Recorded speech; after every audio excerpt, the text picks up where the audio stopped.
प्यारे बच्चों, ये कहानी एक गरीब लकड़हारे के बारे में है जिसका नाम था अली बाबा। तो चलें कहानी को शुरू करते हैं। ये कहानी है मिस्र के एक गरीब लकड़हारे अली बाबा की। वो अपनी बीवी और बेटी फरिया के साथ एक कस्बा में रहता था। वो हर रोज अपने गधे के साथ जब में लकड़ियाँ काटने जाता और वापस कस्बा में आकर इन्हें बेच देता। एक रोज वो लकड़ियाँ काट रहा था कि इसने एक आदमी की आवाज सुनी। ये आवाज बढ़ती गई। इसने उड़ती मिट्टी में कुछ आदमियों को घोड़ों पर आते देखा। शायद वो इधर ही आ रहे हैं। अच्छा है, मैं छुप जाऊं। जल्दी से इसने अपने गधे को दरख्तों में छुपा दिया और खुद एक दरख्त पर चढ़ गया। अली बाबा ने इन्हें गिना तो वो 40 थे। चोर, अली बाबा ने सोचा। इसे इनसे डर लगने लगा। इनका सरदार एक बड़े पत्थर के सामने खड़े होकर बोला, खुल जा सिम सिम। पत्थर एक तरफ हट गया। ये एक गार था। सब चोर गार में चले गए। कुछ देर में वो बाहर आ गए। सरदार चिल्लाया, बंद हो जा सिम सिम। गार का मुंह बंद हो गया। फिर चोर वहां से चले गए। डर के मारे इसका दिल धक धक कर रहा था। खुल जा सिम सिम, इसने कमजोर आवाज में कहा। पत्थर हट गया। अली बाबा अंदर दाखिल हुआ। सोने और कीमती पत्थर के जेवर और सोने और चांदी के सिक्कों से भरी बोरियां इसे अपनी आंखों पर यकीन न आया। अली बाबा ने सोने के सिक्कों का एक थैला गधे पर रखा और घर को चल दिया। देखो देखो, मैं क्या लाया हूँ, इसने अपनी बीवी से कहा। इसकी बीवी सोने के सिक्के देखकर रोने लगी। कहाँ से आए ये सिक्के, इसने पूछा। कहीं से चुराए हैं? अफसोस, मेरा खामन चोर है। मैं चोर नहीं हूँ, अली बाबा ने गुस्सा से कहा। सुनो, इसने अपनी बीवी को सारा वाकया सुनाया।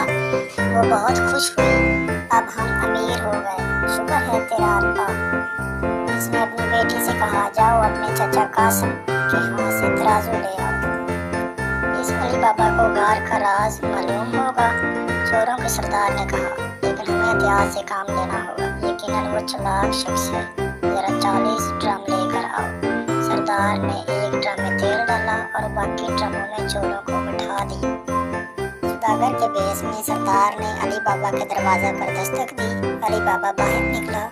माफ कीजिएगा जनाब, सरदार ने कहा, मैं तेल बेचने आया हूँ।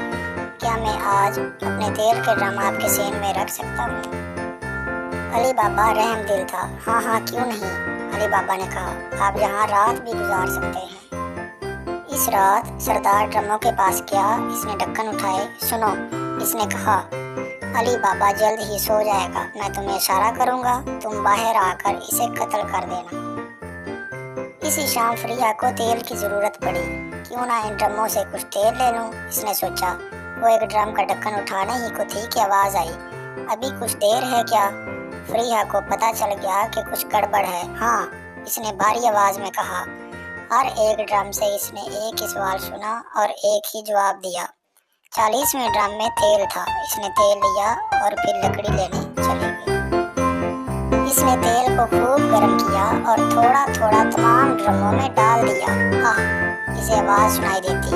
थोड़ी देर में तमाम चोर मर चुके थे। सरदार ने चोरों को इशारा दिया मगर कोई जवाब न मिला। सेन में आकर वो ये देख कर डर गया कि इसके तमाम साथी मर चुके हैं। इसने भागने की कोशिश की लेकिन सेन का दरवाजा बंद था। इसे एक सीढ़ी नजर आई। वो छत पर चढ़ गया लेकिन छत पुरानी थी, गिर गई और इसकी गर्दन टूट गई। सुबह हुई तो अली बाबा ने चोरों को मरे हुए देखा।